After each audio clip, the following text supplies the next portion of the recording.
Abaturani bagira ngo bamazire imyaka iri kurenga 30 hitakeri kandi niho bari kumanya nk'amaka gabo tariho handi. Abantu bagira ngo ekitongore ca NFH kijana abasorukare kandi batandika kubatera okushenya amazu gabo otireho no kushisha ebihingwa byabo obwa hataba nabatura mu kutina.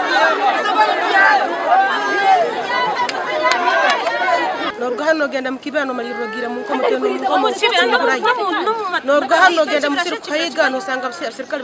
bakwambire no sanga abasirikali bakwambize no gwambitwe no toyena kuko mukazi makwambi mpaka bakuri hakigere orgeje bwama ngo ngiye kugwero je kugemerera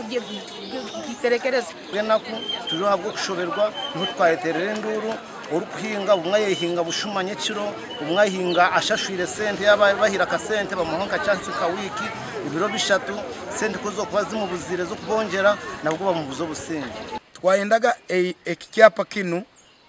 ngeri cyari cya umuganda government yakiteka he sente kugamba abantu abanyakuroho batungeho obwana nyine nitusaba government erugeyo openire eitakalinu estopinge NFA okuhahaza abantu turi nk'abatari mu Uganda titwine buyambi bwene nituterwa batusiba batuta mu nkomo kandi tukirukira no mu koti twine na court order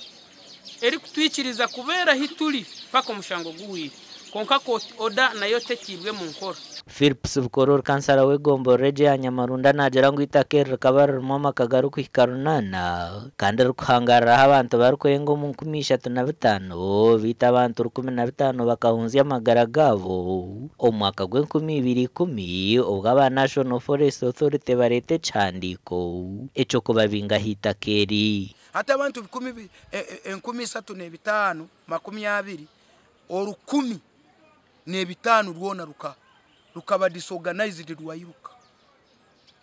twani tusigayireho abantu bakwika 15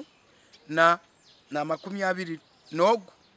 nomo koko muri kukireba aha tumazire kuzika abantu 22 abamwe ni baterwa NFA bafa tubaleta abandi ni barwara bafa tubaleta ubwo tubakutwikiriza kuzikayo nituziko mu gihugu mwanya ebe byo kureba byona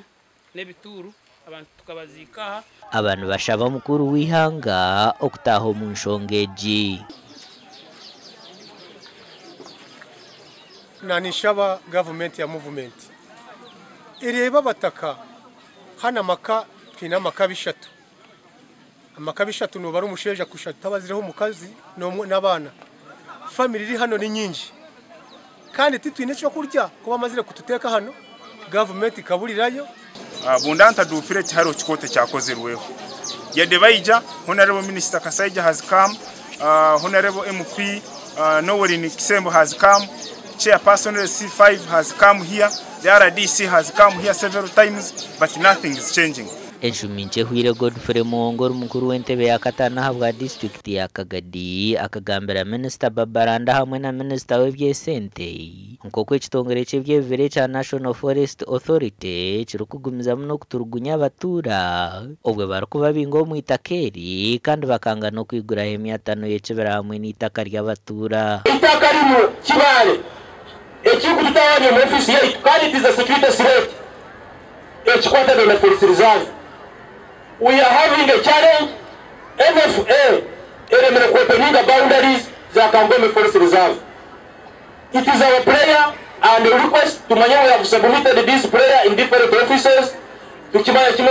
Minister Gorano, President Niwe Kalirano, mututase. Twaganiraho n'umugambezo wa National Forest Authority ahanshongeji bitungwa humwireho tarukubasha kugamba ahanshongezi. Out of office on leave, I've given your colleagues the number of somebody to call. Gasha kwa Thomas tumwebaze.